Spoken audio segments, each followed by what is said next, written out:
Mira, yo creo que en los 80 hay una eclosión de escritura de mujeres, que no había antes. Y hubo una necesidad política de agruparse y hacer presencia.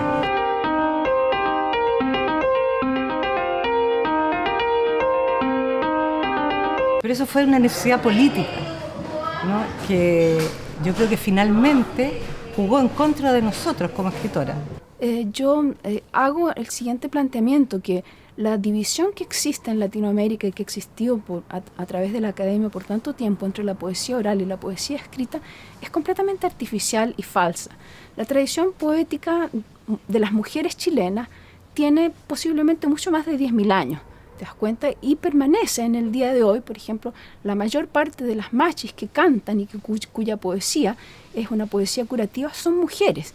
Entonces la tradición poética de las mujeres chilenas es muy anterior a la colonia, ¿no es verdad? Y durante la colonia empiezan primero las monjitas a escribir, y esas monjitas hacen una escritura bastante impresionante. Ahora, en el siglo XX y a finales del siglo XIX empiezan a haber mujeres poderosísimas en Chile como Gabriela Mistral y Violeta Parra.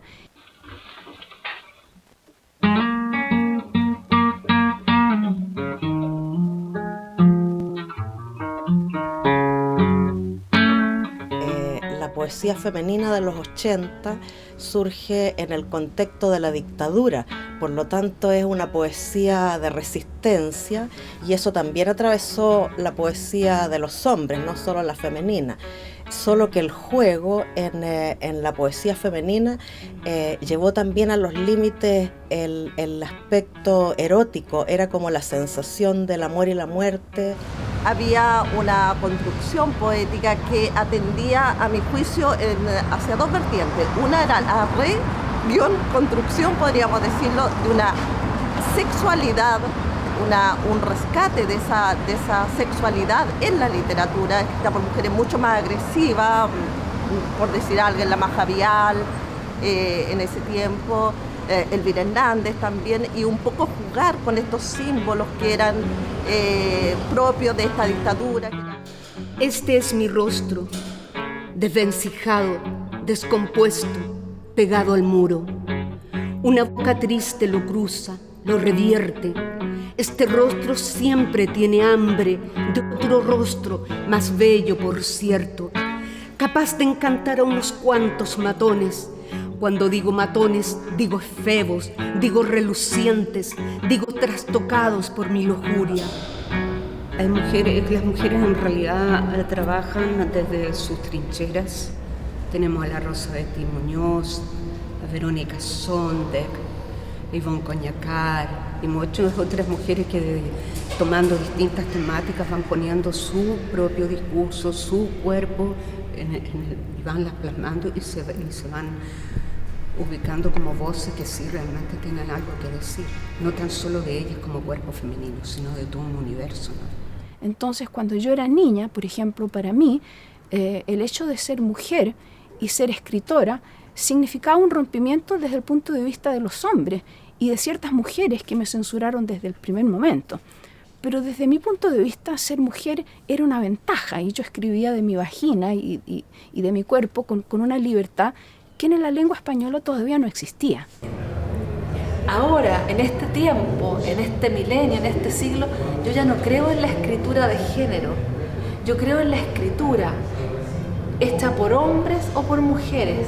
El texto no tiene género desde ese punto de vista que lo estoy planteando ahora, aunque en su momento yo también me tomé muy en serio este asunto de la escritura de género, porque me parecía que era una trinchera también válida para que, perdón la repetición, pero para que nos validara frente al discurso hegemónico masculino que teníamos. Yo aquí en Concón conocí a la Cecilia Vicuña, que fue por Polola, que es una escritora también. La Cecilia tenía 14 años, 16, tuvimos 10 años juntos y aquí empezamos a escribir. De hecho, la Cecilia, con ella bajamos a buscar palitos, que ella era la que buscaba palitos. Ella, por eso yo después de muchos años empecé a recoger huevas. Ella es la que hacía cositas en la playa y todo. Y nosotros pasábamos cerca de un lugar que queda aquí cerca, que se llama la Villa Elisita, y subimos porque en ese mismo tiempo vivía ahí Juan Luis Martínez con Zurita, que creo que estaba casado con hermana de Juan Luis Martínez. Ponte tú, ahí nos debemos haber cruzado más de una vez y no teníamos idea de quiénes éramos. Y de hecho, curiosamente, la Cecilia una vez, en la parte de atrás de la Villa Licita, que la habían echado abajo, no sé por qué chucha, llevó su máquina de escribir y estaba escribiendo ahí. De hecho, su máquina de escribir había estado, ponte tú, súper cerca de las máquinas de escribir que había usado a lo mejor Juan Luis Martínez o el mismo Zurita. Puta, pero ella tenía 16 años, yo 14, ni siquiera pensábamos que íbamos a publicar, ni siquiera publicar lo que escribíamos, ¿cachai? Me gustaría realmente saber qué pasa con todos los tótems, digamos, que se erigieron en la época cuando son leídos junto a la escritura de las mujeres de la época, ¿no? O sea, junto a la escritura de la Elvira Hernández, de la Carmen Berenguer, de Soledad Fariña, de Eugenia Brito, de la Marina Rate, de la mía, etcétera, ¿no? de la Maja Vial, de la Rosa Betty, porque quisiera saber cómo se mantienen en el espacio de la poesía chilena esas escrituras.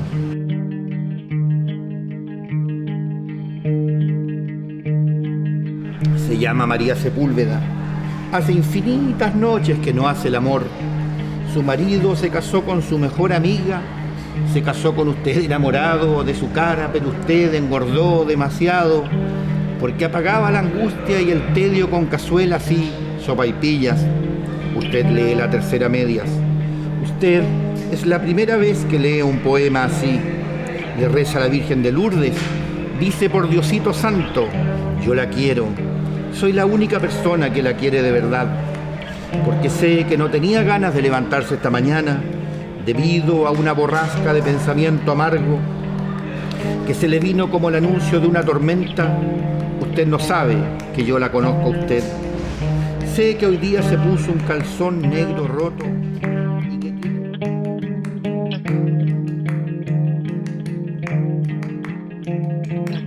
Las poetas tratan de redescubrir aquellos espacios domésticos a los que la mujer siempre ha estado relacionada o vinculada, pero con una nueva mirada, una mirada que de alguna manera las vuelve a cautivar con aquellas tareas como por ejemplo el cuidado de los hijos. Tengo en mente a Rosa Betty Muñoz en cuanto a lo que tiene que ver con la resistencia política, a Soledad Fariña y sus poemarios, mostrando una escritura que cuestiona y que no está de acuerdo, que no es complaciente. En esa misma línea también ubicaría a Elvira Hernández. Y cierto, en el erotismo claramente Cecilia Vicuña en su primera etapa. Y también creo que es muy importante una línea que se relaciona con la espiritualidad, en la que ubico a la misma Vicuña, de búsqueda de los espacios ancestrales y de la búsqueda de la identidad poética en aquellas cosmovisiones indígenas que aparecen olvidadas hoy en día en el mundo contemporáneo. Cuando yo era adolescente y vivía acá en Chile, yo escribí una cosa que se llamaba El Diario Estúpido, que era un texto monumental de casi 2000 páginas, y entonces en los años, eso lo empecé en el año 66, y eso lo escribí hasta más o menos el año 70-71. Entonces, cuando vino la Unidad Popular, Alfonso Alcalde dijo que él iba a hacer la editorial Quimantú. Entonces yo interpreté que ese lugar era un lugar para los jóvenes, y yo le presenté a él un manuscrito que se llamaba Sabor a mí, que era un extracto de mi diario estúpido, más que nada constituido de poemas eróticos. Y ese libro fue censurado y empezó a pasar de mano en mano. Así lo leyeron Zurita, así lo leyó Juan Luis Martínez. La gente de Valparaíso y Viña leyó ese manuscrito. Pero ese manuscrito sigue censurado hasta el día de hoy. Nunca se ha publicado en Chile ese grupo de 100 poemas. ¿Ya? Fíjate que lo que es la censura a una mujer poeta. Anatomía del papel. Lo raro es que la hoja se paró sola. No tenía el fierrito erecto detrás. Esto me sorprendió en el mismo estilo de tu sexo, que no tiene hueso y es más duro que una rodilla, que tiene varios huesos, 5 o 6, creo yo.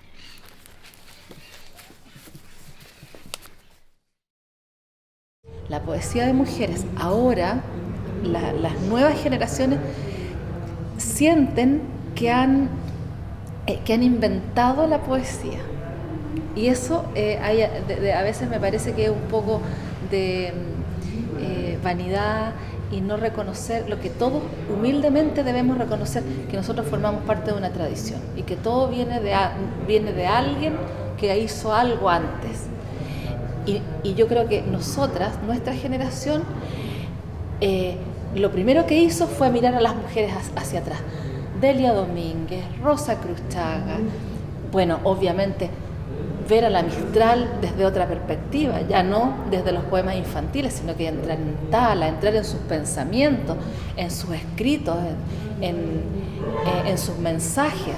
Yo era absolutamente marginal al grupo, o sea, yo me considero parte de esa generación de los NN, pero yo era el doble de NN.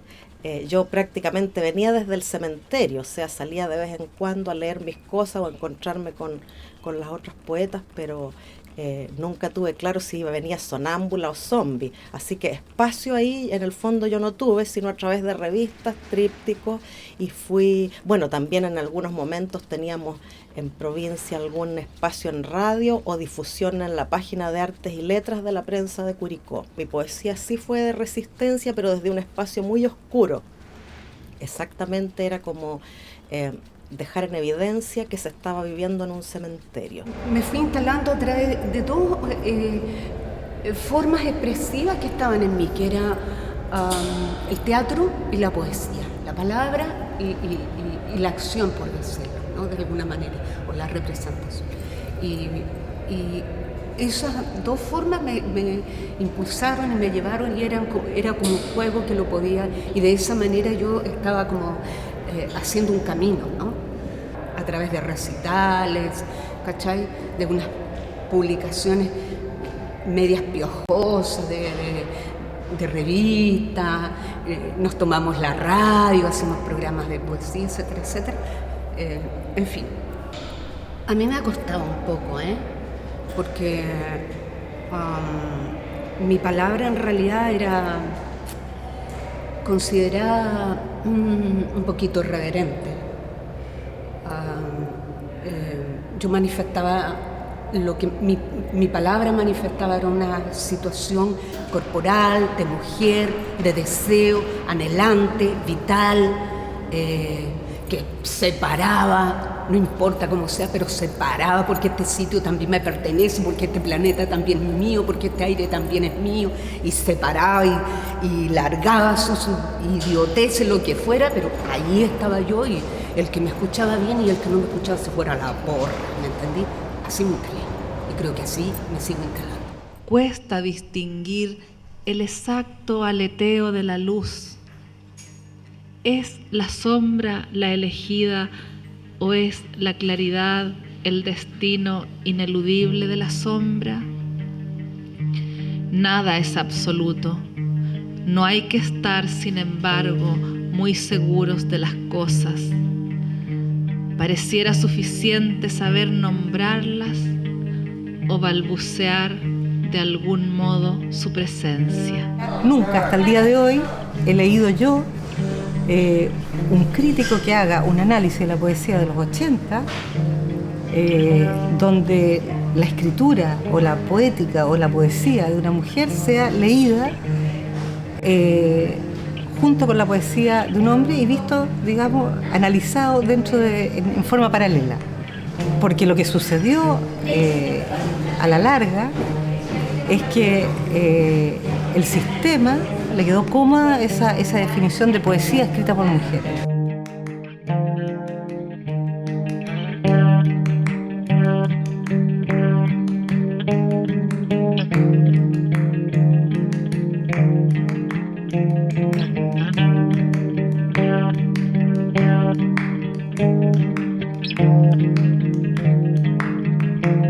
Digamos, una cosa que fue instrumental y necesaria para hacerse oír, finalmente nos jugó en contra. Yo creo que ahora hay que desarmar eso y provocar una reflexión sobre la poesía escrita en los 80, tanto de hombres como mujeres. Me gustaría realmente saber qué pasa con todos los tótems, digamos, que se eligieron en la época cuando son leídos junto a la escritura de las mujeres de la época.